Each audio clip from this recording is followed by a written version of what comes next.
Okay, so a few months ago, I really invested time and decided to commit to start up playing these FromSoftware games. And so I obviously started with Demon Souls. Played it for, I don't know, a couple hours, and then I was like, yeah, whatever, and kind of put it down. And then I picked up Dark Souls and was immediately hooked and fell in love with the characters, the setting, the gameplay, the soundtrack, everything. So after playing Dark Souls, then I went through Dark Souls 2. And after playing Dark Souls 2, I went through Dark Souls 3. And after Dark Souls 3, then I went back and actually went through Demon Souls. And so in my mind, throughout all those games, I was thinking, you know how funny it would be to play the entire new game campaign, like the first playthrough, but have a character that's completely max leveled, just to see how many bosses you can get through with one hit before you actually had to kind of put in some work. So, unfortunately, I was never able to do that. While I was kind of, I guess, a third way through Bloodborne, which was the one I picked up after Demon Souls, I saw there was actually a glitch to where you can set up two characters, and you can use a duplication glitch to duplicate cold bloods. Well, I mean, you can duplicate anything, but what really piqued my interest was you could duplicate cold bloods. And the requirement of that glitch is you have to have a game that's running on the disk game. No updates, no patches. Well, the wife, she'd been working from home, and so the Ethernet cable that I supply for my PS4, she was actually using. And so just by happenstance, I just had not updated Bloodborne anyway. I was like, this actually might be an interesting thing. So I started looking up and I was like, what's the biggest cold blood I can find? The biggest cold blood I could find that's in the game was the old one, Cold Blood. But unfortunately, it's locked behind a root chalice dungeon. And unfortunately, root chalice dungeons require internet connectivity to access. So that was basically out of the question. It was probably just a couple hours after immediately just kind of brainstorming this dumb idea that I went and I fought the spider. I can't remember the name of the spider. And the spider drops a kin cold blood.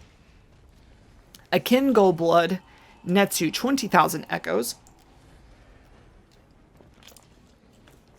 Not quite as exciting as the great old one, Cold Blood, that nets you 50,000 echoes. But 20,000 isn't really anything to laugh at. So I did the math. And I saw that 99 echoes would get you 1,980,000 blood echoes. So I was like, okay, we can work with this. So I did some calculation to see how long it would take to get 50 million, how long it would take to get 100 million, so on and so forth. So I was like, okay, well, I don't want to get too spoilery with the game, so I know by just doing kind of a cursory glance on the internet that once you get to Wet Nurse's Lunarium, that pretty much you're knocking on the door to in-game plus. And unfortunately, I can't do this with New Game because there's no way to get the 20,000 echoes before New Game starts, and I want to do this as an entire run. So I guess that the next best compromise is to do a max level run through New Game Plus, which could have its challenges, because I looked up a couple of bosses and their New Game HP to New Game Plus HP, it's like a third some of these guys. So I'm like, holy cow, we're gonna have to actually do some work on some of these guys. But oh well. Right when I got to the bride outside of the Lunarium, I was like, okay, we've got to stop. So I printed out a flow chart just to make sure I've covered everything in the game that there is to cover, which I have. And there was a couple areas I didn't, so I went and busted them out real quick, kind of optional areas. So we've completed everything there is to do on Bloodborne now, except for beat the Lunarium boss and then the in-game. So once we do that, then we should be immediately transferred over to New Game Plus. So I was like, okay, so we'll go ahead and stop. We'll go back to Hunter's Dream. We'll set up the duplication glitch, and we'll just start grinding. And I was actually able to get this down to about 26 minutes for 100 million echoes. So I basically just put on some podcast or some music or what have you, and just kind of locked myself in a groove. It was just really, really going through it. Unfortunately, I didn't capture the first 2 runs of this. The first run, I duped some Bloodstones, and I duped some Madman's Knowledge, just to make sure that the duplication worked with multiple different items before I went and possibly sacrificed a kin Coldblood, because there's always a chance that when you're trying to do something like this that you can lose whatever you're trying to do. So I just wanted to make sure that I was able to get it down so I could at least have a fighting chance when I put the coveted item in the chest to dupe. And it worked. And it worked out great. So I duped 99 kin Coldbloods, consumed them in one fell swoop, and I got 1,960,000. Actually, I duped, I consumed 98, so I left one in the chest. And 99 is the max you can have, so that's what we did. Anyhow, so I was like, okay, well, we'll just start grinding through this. So I started grinding through that, and I recorded several different sessions, so I'll just be posting these over the days. The first couple sessions, for everything I grinded, I just immediately dumped into levels. But then I decided at session 3, instead of doing that, I'm just going to keep on grinding until I have enough to actually level up. So at the end of each session, you'll see where I'm sitting at and how far away I am from the goal. And then I think it came up to be 7 sessions total for this. And at the very end, you'll see how many blood echoes it took to go from at least level, I think it was 205, from level 205 to level 544. Which, spoiler alert, it's an inordinate amount of blood echoes. Spoiler alert again, to go from level 543 to 544 took over 4 million echoes just to do that one level. So yeah, it's a pretty large number. So anyway, so I went through and I did all that, and I got I hit max level. So now what I'm going to do is we're going to go ahead and bust out the wet nurse boss and bust out the final boss. I know I'm kind of gimping these last 2 bosses, but my cousin, he's already played through the game a couple months ago. It was actually his first FromSoft game to play. It's my 5th. And he was saying, he's like, I'm not going to give you any spoilers or anything, but the final boss is a complete joke. Like, I completely just massacred that guy. So I'm thinking that regardless of which, if I was level, 100, which is what I was to begin with, or 90, it was 90 something, I think. Regardless of whether I'm level 90 something or level 500, whatever, my cousin this being his first FromSoftware game, and he said he completely dominated the last boss. I think it's really going to matter one way or the other if I'm overpowered or not. And frankly, I don't really care because I've already had enough frustration throughout this game that I'm ready to have a couple of softballs at the end, if you know what I'm saying. And also just trying to set up the logistics of the whole thing, because I'm not really sure if the dupe glitch would work with one character being on New Game and one character being on New Game Plus. So I didn't want to take a chance on that.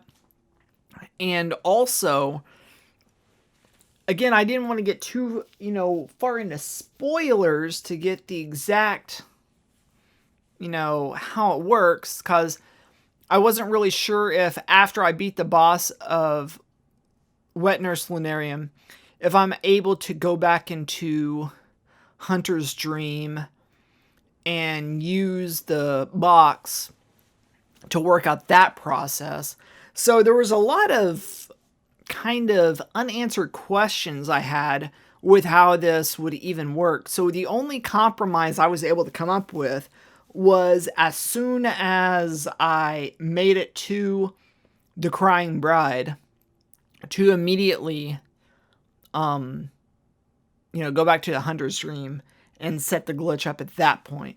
That I knew was 100% guarantee that I would be able to have the max level at the beginning of New Game Plus and not have to worry about possibly screwing something up with the glitch not working out correctly.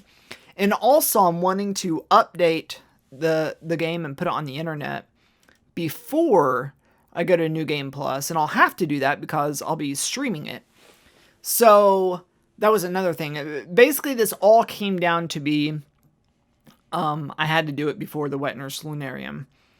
And I'm just putting that out there because I'm sure there'll be some people saying, that I gimped the final boss. And I understand, yes, I did gimp the final boss.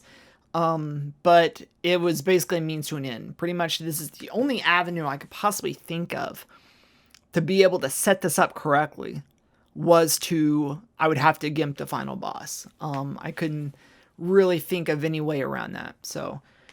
But I just wanted to have it all set up. So as soon as I awaken in the sick room, in the clinic, that I'm already at 544.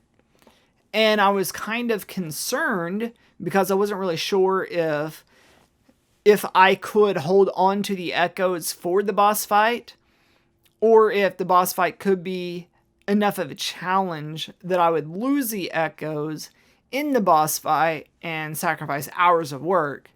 So I was like, screw it. We'll just go ahead and do it. Screw it. I don't care. It's fine. So, so that's what leaves us with that. So I'll go ahead and throw up this video, and I'll throw up the rest of the videos throughout the next several days of the continuation of the quest to level 544. And then after that, I'll probably do a live stream on a Saturday of hopefully one sessioning the entire New Game Plus. We'll see. But yeah, that's kind of what I'm looking to do. I'm going to have to sit down and actually make up a flowchart of myself, how I want to attack it, because I want to do all the bosses in this run. I'm not going to do a 100%. I'm not going to collect all the items, but I do want to hit all the bosses because I'm just kind of curious of who all would be just an absolute breeze at 544 and who will actually put up a fight. I'm almost for certain that Ligarius, regardless of what level I'm on, is going to be an absolute headache, because that dude was an absolute headache to begin with. The way he worked kind of reminded me of the Pontiff from Dark Souls 3, just the way he was. And I didn't see any mention or comparisons in the wiki, but I feel like the comparison is there. They're basically the same character to me, Ligarius and the Pontiff. So yeah, that guy was an absolute headache. So I wouldn't mind it at all to just breeze through him like butter. But I highly doubt it'll be like that. So I figure while I'm at it duping I'm going to make the game even more ridiculous by putting every single weapon in my arsenal at plus 10. So I duped the Blood Rock. And I took every single weapon I had to plus 10, even the cannon. So the cannon's not plus 10. So yeah, I'm looking to have even more comedic effects by any weapon I pull out is automatically maxed. And before I really get into new game, I'm wanting to make sure I have all the runes I want to have. I think I have all the runes I want to have because I have the one that gives you a health boost. I have the one that gives you a stamina boost. And I have the one that gives you a needle boost. So I think I'm fine with that. So I don't think I really need to mess with that anymore.